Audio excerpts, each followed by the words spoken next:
Hi everyone, Philosophical Faith here. Today we're going to be dealing with the fine-tuning argument.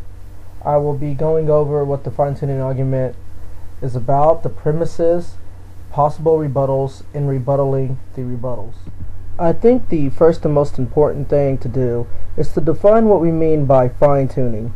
Did you know that scientists have been surprised to discover that our universe has constancies and qualities that must fall into an extraordinarily narrow range of values for the universe to be life-permitting? This is what is meant by the term fine-tuning of the universe for life.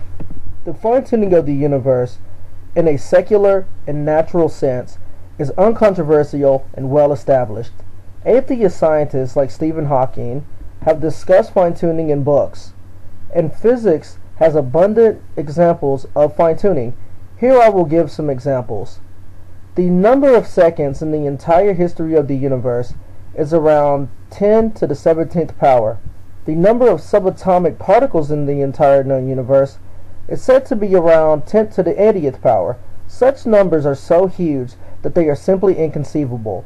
Now, with that in mind, consider this. The so-called weak force, one of the four fundamental forces of nature which operate inside the nucleus of an atom, is so finely tuned that if we alter it in value by 1 part to the 10 to the 100th power, it would have prevented a life-permitting universe.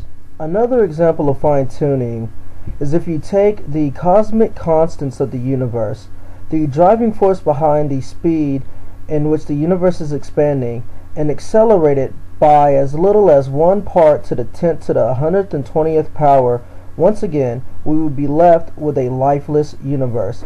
On top of this, we still have what is called low entropy, the state in which the universe began. Scientists at Oxford University have calculated that the odds of the low entropy state existing by chance alone is in the order of 1 chance out of 10 to the 110th power to the 120th power. This is a number that is so inconceivable, to call it astronomical would be beyond a wild understatement. This would be like firing a bullet towards the outside of the observable universe 20 billion light years away and hitting a 1-inch target. I believe that Frank Turk said it best: I don't have enough faith to be an atheist. Before we go any further, I would like to discuss possible objections. The first objection that may be raised could be about the constancies and qualities of the universe. Some may say that even if they had different values, different forms of life may still have evolved, but this underestimates the true calamity that changes in the values of these constants and qualities would have.